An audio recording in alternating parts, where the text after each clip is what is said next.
All right, so this is an interesting story, and it could have far-reaching ramifications. Now, before I actually get in the story, if I'm looking at my notes, forgive me. I've compiled several notes from several different stories into this one story, and I'm tired and my feet are killing me, and I feel like, ugh. So there's no way I can remember everything today. But this story is more than likely true. I'm going to tell you that. As much vetting as I can do with my limited resources, I'm going to give this a more likely than not scenario. That the information here seems to be more than likely credible. But Kim Jong Un might possibly be in a vegetative state.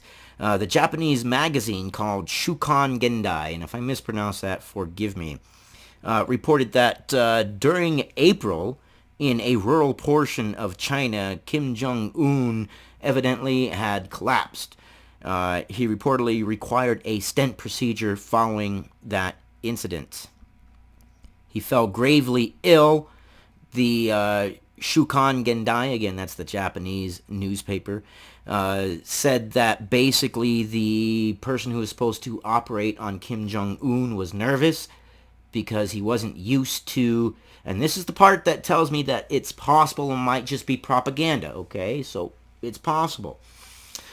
The surgeon hesitated to do the stent procedure on Kim Jong-un because the surgeon wasn't used to working on obese individuals. Okay, now, the plausibility of that. Yeah, I mean, China is not known for having North Korea is not known for having the most robust people. In fact, most people who cross the demilitarized zone into South Korea are found to have parasites and malnutrition. So the plausibility of that is there. However, it kind of does also ring like the whole Napoleon syndrome. Napoleon was not short for his day. He was 5'8", which was actually tall for that day and age. But propaganda, made it seem like he was short, and henceforth Napoleon syndrome, or Napoleon man syndrome, or short man syndrome. So that's the part in me that says, this kind of could sound like propaganda. So I want you to see where I'm coming from. That I have vetted a lot of this information.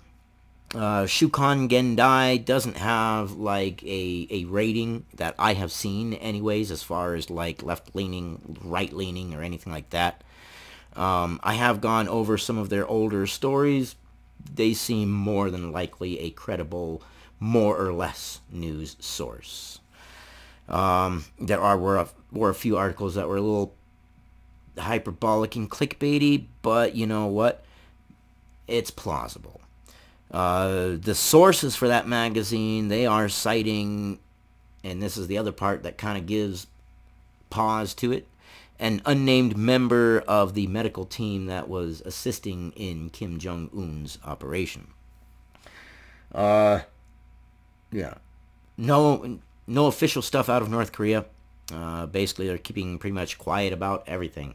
Remember a couple stories ago, a couple videos ago, I said, hey, Kim Jong-un has kind of gone missing. He's missed a few ceremonies that normally he wouldn't miss. Normally he would be there.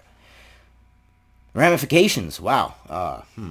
Power vacuum, number one. If we don't know who's going to take power, and North Korea is working on nuclear weapons, it's very important on who takes power, on what direction the country goes.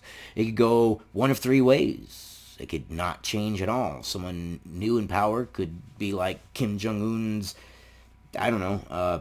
protege, and everything goes exactly as it would have gone anyways. We could also get somebody that is worse and totally closes down the country and draws an iron curtain and who knows what. We could also get somebody who's willing to come to the negotiation table and talk and get North Korea on the world stage, which would be wonderful for both the world and North Korea. North Korea worries about its poverty, but the reason for its poverty is its isolation. If North Korea would welcome itself to the world stage and maybe play ball a little bit, and we would slowly relax those restrictions and maybe show that, hey, We want to join the club. It would financially benefit North Korea. All this is true. I'm not talking imperialism or whatever you progressive kiddos call it nowadays. But yeah, changes. I can't say for sure that this story is true. But it does have some credibility to it. Enough to put myself ahead of it and say, it might be true. If it is, that's some pretty big news. If it isn't, that's just another hoax. I love you guys. You guys stay informed. Even if it's things that are on the edge of, hey, you know what? Is that true? Well, you know what? I have given you the idea. I have given you the thought. And I encourage you to do your own research. I know that Fox News has reported on this as well. They haven't really put the caveat of, hey, this might not be true.